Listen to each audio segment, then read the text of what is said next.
اور جہاں سارے لوگ بدکار ہو جائے, میجورٹی بدکاروں کی ہو جائے, اس کا کیا حال ہوگا؟ ایک قوم مسلم قرآن کریم ہم نہیں پڑھتے, مصیبت آتی تو کہتے ہیں اللہ کہاں ہے, رسول اللہ کہاں ہے, اور اللہ کہاں ہے؟ ہاں اللہ نے وعدہ کیا ہے کہ مسلمانوں کو فتح دے گا, تو ایک کافر ہمیں مار رہا ہے, اللہ کہاں ہے؟ یہ نہیں دیکھتا کہ مار کیوں رہا ہے, ذلیل کیوں ہو رہے ہیں, آخر کیا وجہ ہے. اللہ ہی دنیا چلاتا ہے, ہمارے ناچنے کودنے سے کچھ نہیں ہوتا ہے. یہ مت بول کہ میں اسلام بچاتا ہوں, میں اسلام بولتا ہوں, میں اسلام کی خدمت کر رہا ہوں, میں اسلام کا پیغام پہنچا کے لوگوں کو برائی سے بچاتا ہوں. یہ مت بول. احسان خدا کا ہے کہ وہ تجھے اسلام کی خدمت کا موقع عطا فرمایا ہے, اسلام کی خدمت کی توفیق عطا کر دی ہے. ورنہ لاکھوں کروڑوں لوگ ہیں جو جھوٹ بول رہے ہیں, جو فلم کا گانا گا رہے ہیں, جو فلمی اسٹائل نقل کر رہے ہیں, جو فلمی ڈائلاگ بول رہے ہیں, جو زبان پہ غیبت جاری کیے ہوئے ہیں. اگر تو قرآن بولتا ہے تو تیرا کمال نہیں, اللہ کے فضل کا کمال ہے. اگر تو نمازی ہے تو تیرا کمال نہیں, اللہ نے تجھ پر احسان کیا ہے. ایک آدمی کی گرفت اگر اللہ کر لے, ایک بندہ کی, تو سمجھ لیں پوری عمارت ڈھہ جائے گی. جس طرح سے ایک تسبیح کا دانہ ہے, اگر دھاگا ٹوٹ گیا اور ایک دانہ نیچے گرا تو سمجھ لے کہ سارا دانہ دھیرے دھیرے نیچے گر جائے گا. یہی ہے مسلمان, سارے ایک مکان کی اینٹ کے سمان ہے. اور دوسری حدیث حضور نے فرمایا کہ مسلمان ایک جسم کے پارٹس کی طرح ہے. جس طرح پاؤں میں کانٹا چبھتا ہے, احساس سارے جسم میں ہوتا ہے, اسی طرح ایک مسلمان اگر کہیں شراب پیتا ہے تو پوری مسلم جسم کو اس کی تکلیف کا احساس ہوتا ہے, پوری مسلم سوسائٹی کو اس تکلیف کا احساس ہوتا ہے, اور یہ سارا جسم اس درد کو محسوس کرتا ہے. ایسا نہیں کہ پاؤں میں کانٹا چبھا ہے تو سر کو کوئی تکلیف نہیں, پورا جسم وہ درد محسوس کرتا ہے. اسی طرح سے دنیا کے سارے مسلمان ایک جسم کے سامان ہے. پاؤں میں امریکہ میں کانٹا چبھے, وہ درد ہندوستان کا مسلمان محسوس کرتا ہے.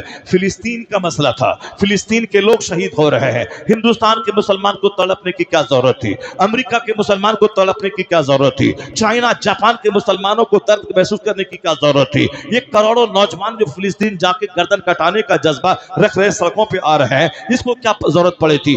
ان کی زمین گئی, ان کا مکان گیا, ان کے بچے کٹے نہیں, مگر ایک مسلمان کی زمین جا رہی ہے, ایک مسلمان کی گردن کٹ رہی ہے. یہی ہے وہ اسلامی رشتہ جو پتن میں آگ لگا دیتا ہے, جو تک تک کانٹا وہاں چبھا ہے فلسطین میں, درد کا احساس یہاں ہو رہا ہے. اور اگر یہ احساس ختم ہو جائے وہ مرتا ہے. یعنی فلسطین میں بچے شہید ہو رہے ہیں, اور یہاں میں سنیما رات رات بھر دیکھ رہا ہوں, رات رات بھر موبائل چلا چلا کے گندی تصویریں دیکھ رہا ہوں. سمجھ جائے اس کا دل مر چکا ہے, اس کا دل اندھا ہو چکا ہے. احساس زندہ کو ہوتا ہے, مردہ کو نہیں ہوتا ہے. جو مر گیا کوئی احساس نہیں, تو جس کا دل مر چکا ہو اس کو کوئی احساس نہ ہوگا.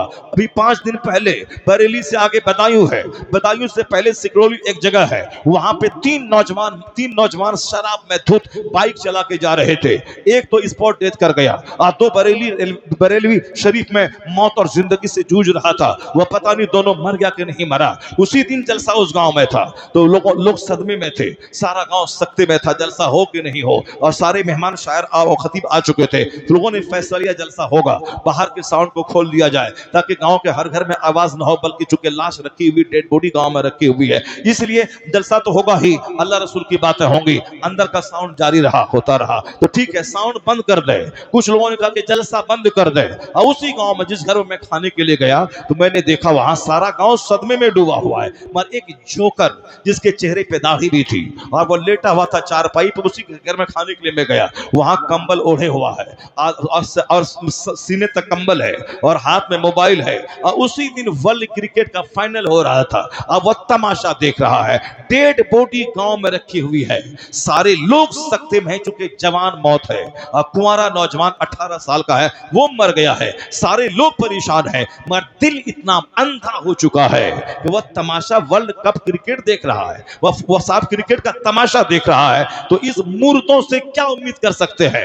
جب سینہ مر جائے یا مردے سے کیا فائدہ ہوگا؟ جس کا دل زندہ رہتا ہے وہ اس لاش کو اپنی لاش سمجھتا ہے, اس کی تکلیف کو اپنی تکلیف سمجھتا ہے. تو ایک بندہ اگر مجرم ہو تو سارا مکان کمزور ہو جاتا ہے. وہ تو اللہ کا فضل ہے, لاکھوں مسلمان شرابی ہیں پھر بھی کچھ نہیں ہوتا, کروڑوں بے نمازی ہیں آسمان سے عذاب نازل نہیں ہوتا, مگر اللہ رب رب العزت نے قرآن شریف میں اس طرح کی باتیں بتا کر ہماری آنکھ کھولنے کی غذا دے دی ہے کہ تم جس حال میں ہو اور جو ذلت اور رسوائی آتی ہے یہ تمہارے جرموں کی سزا ہے۔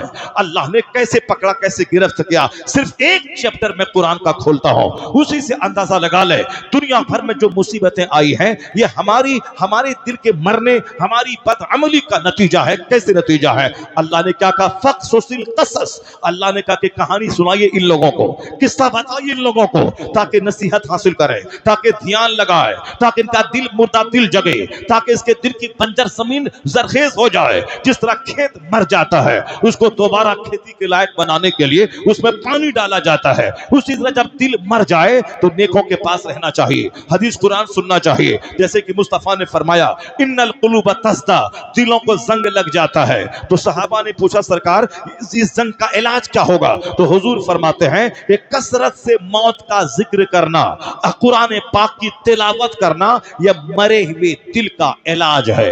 کثرت سے قرآن پڑھنا، اس سے مرا ہوا دل زندہ ہو جاتا ہے۔ اور حضور نے کہا کہ موت کو زیادہ یاد رکھنا۔ آج موت کو کوئی یاد ہی نہیں رکھ رہا ہے۔ مصطفیٰ نے کہا جو روزانہ 20 بار موت کو یاد کرے گا وہ اپنے گھر میں کیوں نہ مر جائے، اللہ اسے شہادت کا مرتبہ عطا فرمائے گا۔ جو روزانہ 20 بار موت کو یاد رکھے، اتنا صرف ہر نماز کے بعد دعا کر لیں، اللہم بارک لی فی الموت وفیما بعد الموت، اے اللہ ہمارے لیے موت میں برکت عطا فرما، اور موت کے بعد جو کچھ ہوگا اس میں برکتیں عطا فرما، بھلائی عطا فرما، اللہم بارک لی فی الموت۔ صرف اتنا 5 بار بولے، پانچوں نمازوں کے بعد 5 بار بولا، 25 بار ہو جائیں گے۔ اور حدیث میں ہے جو 20 بار موت کا چرچا کرے گا وہ شہادت کا مرتبہ پائے گا، اگرچہ اپنے گھر میں کیوں نہ مر جائے۔ تو ہم لوگ کہتے ہیں کہ موت کا چرچا گھر میں نہ ہو، مگر مصطفیٰ کہتے ہیں کہ 20 بار موت کو یاد کیا جائے۔ قرآن شریف میں درجنوں جگہوں پہ موت کا چرچا آیا ہے، پر دنیا کی محبت نے میرے سینے کو اندھا کر دیا۔ اب زندگی کا چرچا اچھا لگتا ہے، موت کا چرچا اچھا نہیں لگتا۔ آخرت کی بات کوئی کرے اچھا نہیں لگتا، دنیا کے ڈیولپمنٹ کی بات کرے اچھا لگتا ہے، کوئی شیخ چلی کی کہانی سنائے اچھا لگتا ہے، کوئی کامیڈی سنائے اچھا لگتا ہے، کوئی گاگا کر کے کہانی سنائے اچھا لگتا ہے، مگر قرآن اچھا نہیں لگتا، حدیث اچھی نہیں لگتی۔ یہ دل مر چکا ہے اس لیے اچھا نہیں لگتا۔ اس دل کو زندہ کیسے کریں؟ موت کو یاد رکھا جائے، آخرت کو یاد رکھا جائے، قرآن کثرت سے پڑھا جائے، کثرت سے کلمہ شریف کا ورد کیا جائے۔ جس طرح پانی پڑتا ہے کھیت پہ زندہ ہوتا ہے، جب قرآن کی تلاوت کا پانی دل پہ پڑے گا تو مرا ہوا دل زندہ ہو جائے گا۔ جب موت کی یاد کا پانی دل پہ پڑے گا مرا ہوا دل زندہ ہو جائے گا۔ روزانہ گھر میں کام کا آغاز قرآن کی تلاوت سے ہونا چاہیے تاکہ دل زندہ رہے۔ جب دل مرا تب وہ تماشا دیکھ رہا ہے لاش کی موجودگی میں، اور جب دل مرتا ہے تب یہاں رنگ رلیاں مناتا ہے مسلمان، وہاں بچے شہید ہو رہے ہیں، اور یہاں 5 کروڑ کی شادی ہو رہی ہے، یہاں شراب کے جام کھنک رہے ہیں، اور یہاں مستیاں ہو رہی ہیں، 80 سال کی عورتیں شادی میں ناچ کود رہی ہے۔ شرم، غیرت اور حیا سب کا جنازہ اڑ گیا۔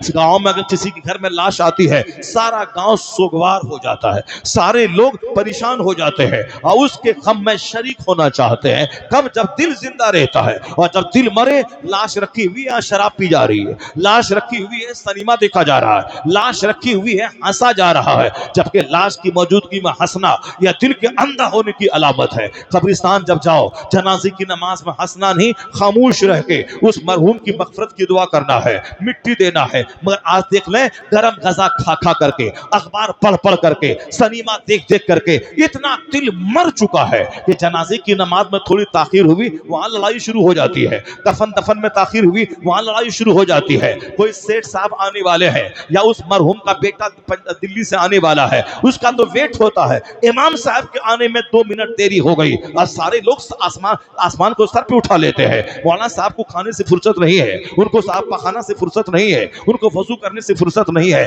بارات کے لوگ آئے، باراتی آئے اور باراتی سب شراب پیتے ہوئے آئے، آنا تھا 9 بجے، وہ رات کے 2 بجے باراتی آئے ہیں، مگر کوئی شکوہ نہیں ہے، کوئی شکایت نہیں ہے، چونکہ لڑکا والا ہے، بارات آئی ہے، 5 گھنٹے لیٹ سے آئی ہے، سارا گاؤں کھا کے جا چکا ہے، امام صاحب رات بھر سے جگے ہوئے ہیں، اگر ان کے آتے ٹائم میں بارات آ گئی تو آؤ امام صاحب نکاح پڑھاؤ۔ وہ بیچارہ مسجد سے نکلا، واش روم گیا، وہاں سے آنے کے بعد وضو کیا اور تھوڑی سی تاخیر ہوئی، یہ شرابی بھی بولتا ہے امام صاحب کو فرصت نہیں ہے, پیشاب پخانہ سے فرصت نہیں ہے, یہاں باراتی ویٹ کر رہے ہیں. اس کتے سے کہا جائے اے شرابی, اے جہنمی, اے پاپی, اے خبیث, اے مردود, تو 5 گھنٹے لیٹ سے آیا ہے. اے شرابی, اے حرام خور, اے غلیظ, تو 5 مہینے لیٹ سے آیا ہے. مسلمان کا بچہ ہے تو, وہ تو ہندو بھی شراب اتنا نہیں پیتا ہے جتنا تو پی رہا ہے. وہ ہندو کی عورت بھی ناچتی نہیں ہے جتنا تو ناچ رہا ہے. اور تو کہتا اللہ کہاں ہے, فلسطین میں لوگ مر رہے, تو کہا تیرے شراب کی وجہ سے ہی یہ دن دیکھنے کو مل رہا ہے,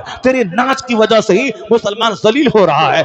اس طرح تیری غلاظت کی وجہ سے سارے لوگ اس نحوست کی چکی میں پس رہے ہیں. تمہیں دل ہی تمہارا مر چکا ہے, کہاں کیا ہو رہا ہے کوئی احساس تک نہیں ہے. یہ شرابی 5 گھنٹے لیٹ سے آیا, یہ حرام خور غلیظ خبیث مردود, یہ کتا ناچتے ہوئے شراب پی کے اسلام کو بدنام کرتا ہوا آیا. یہ کہ مسلمان کی بارات جا رہی ہے, شراب پی کے جا رہے ہیں, سارے ہندو مسکرا رہے ہیں. یہ مسلمان جا رہا ہے, یہ میرا مذاق اڑاتا تھا, ہندو شراب پیتے ہیں, یہ خود شراب کے نشے میں دھت ہے, وہ تو شراب پی کے خاموش پڑا ہے, اور یہ شراب پی کے ناچ رہا ہے. اور شراب اور جس طرح سے ان کے باپ دادا نے کما کے دیا تھا, یہ لڑکی والے کی 100 بارات لے کے آئیں گے, سب کو کھانا کھلانا ہے, ان کا باپ دادا کما کے اس کو دے دیا ہے. یہ رشوت ہے, مطالبہ جہیز رشوت ہے, اور رشوت کا لینا دینا حرام ہے. مصطفیٰ کی عادتوں سے ہٹے, سنت سے ہٹے, ذلیل ہو گئے.